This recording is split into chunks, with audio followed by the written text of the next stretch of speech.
వచ్చేసింది ఆది శ్రావణం షాపింగ్ అంతటికి అతిపెద్ద కేజీ సేల్ తో పాటు up to 61% of 1+1 offers, combo offers ఇంకా మరెన్నో. CMR shopping mall. స్థానిక సంస్థల్లో పదవులకు చంద్రబాబు ప్రభుత్వం కోత పెట్టింది.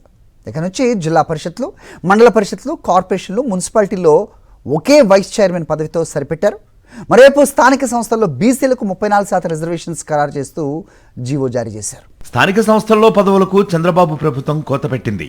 రాష్ట్రంలోని స్థానిక సంస్థల్లో పదవుల సంఖ్యను తగ్గిస్తూ కీలక నిర్ణయం తీసుకుంది. పంచాయతీరాజ్ చట్టంతో పాటు మున్సిపల్ చట్టాలకు సవరణలు చేస్తూ అసెంబ్లీ శాసన మండలిలో గురువారం ప్రవేశపెట్టిన బిల్లులకు ఆమోదం లభించింది. జిల్లా పరిషత్లలో ప్రస్తుతం 2 చొప్పున ఉండే వైస్ చైర్పర్సన్, మండల పరిషత్లలో 2 చొప్పున ఉండే ఉపాధ్యక్ష పదవులను, కార్పొరేషన్లు, మున్సిపాలిటీల్లో 2 చొప్పున ఉండే డిప్యూటీ మేయర్, వైస్ చైర్పర్సన్ పదవులను 1కి తగ్గిస్తూ ప్రభుత్వం నిర్ణయం తీసుకుంది.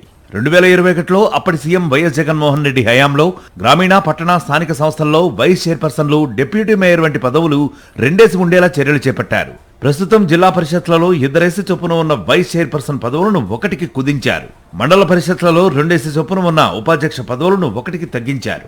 బహుళ నాయకత్వం వల్ల పరిపాలనా పరంగా ఎలాంటి ప్రయోజనం ఉండదనే ఉద్దేశంతో ఈ నిర్ణయం తీసుకున్నట్లు ప్రభుత్వం తాజా బిల్లులో తెలిపింది. నగరపాలక సంస్థలు, మున్సిపాలిటీల్లో మేయర్లు, చైర్పర్సన్లను నేరుగా ఓటర్లే ఎన్నుకునేలా ప్రత్యక్ష ఎన్నికల విధానాన్ని ప్రవేశపెట్టారు. నగరపాలక సంస్థ మేయర్ లేదా మున్సిపల్ చైర్పర్సన్ పదవులకు పోటీ చేసేవారు ఆయా కార్పొరేషన్ లేదా మున్సిపాలిటీ పరిధిలో ఓటర్ అయి ఉండాలి.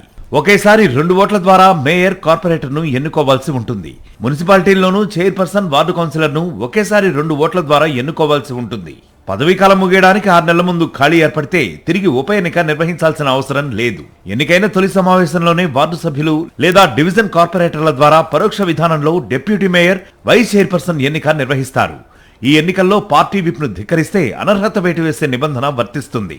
మేయర్ లేదా మున్సిపల్ చైర్పర్సన్ గా ఎన్నికైన వారు ఎమ్మెల్యే లేదా ఎంపీ పదవుల్లో ఉంటే స్థానిక సంస్థల ఫలితం వెలువడ్డ 15 రోజుల్లోగా ఏదో ఒక పదవిని ఎంచుకోవాల్సి ఉంటుంది. మరోవైపు గ్రామీణ స్థానిక సంస్థల ఎన్నికల్లో బీసీలకు 34% రిజర్వేషన్లు వర్తింపజేస్తూ రాష్ట్ర ప్రభుత్వం గురువారం ఆదేశాలు జారీ చేసింది. పంచాయతీ ఎన్నికల్లో వార్డు సభ్యులు, సర్పంచ్ పదవులు, మండల పరిషత్ ఎన్నికల్లో ఎంపీటీసీ, ఎంపీపీ పదవులు, జిల్లా పరిషత్ ఎన్నికల్లో జెడ్పీటీసీ, జెడ్పీ చైర్మన్ పదవులకు ఆయా రిజర్వేషన్లు వర్తింపజేయాలని ఆదేశాల్లో పేర్కొంది. అయితే రాష్ట్రంలో రానున్న స్థానిక సంస్థల ఎన్నికలపై ప్రభుత్వం బుధవారం హైకోర్టులో నివేదిక అందజేయగా ఎన్నికల రిజర్వేషన్లు 50% దాటకుండా ప్రభుత్వానికి సలహా ఇవ్వండి అంటూ రాష్ట్ర అడ్వకేట్ జనరల్ కు హైకోర్టు సూచించింది. బీసీలకు 34% రిజర్వేషన్లపై ప్రభుత్వం ఇచ్చిన జీవోలో ఎస్సీ, ఎస్టీలకు కలిపి ఇచ్చే మొత్తం రిజర్వేషన్ల శాతాన్ని పేర్కొనలేదు. బీసీలకు 34% రిజర్వేషన్ల కారణంగా మొత్తం రిజర్వేషన్లు 50% ఇచ్చే పరిస్థితి ఉండగా కోర్టు సూచన తర్వాత కూడా బీసీలను మోసం చేస్తూ ప్రభుత్వం ఈ జీవో జారీ చేసిందన్న చర్చ సాగుతోంది.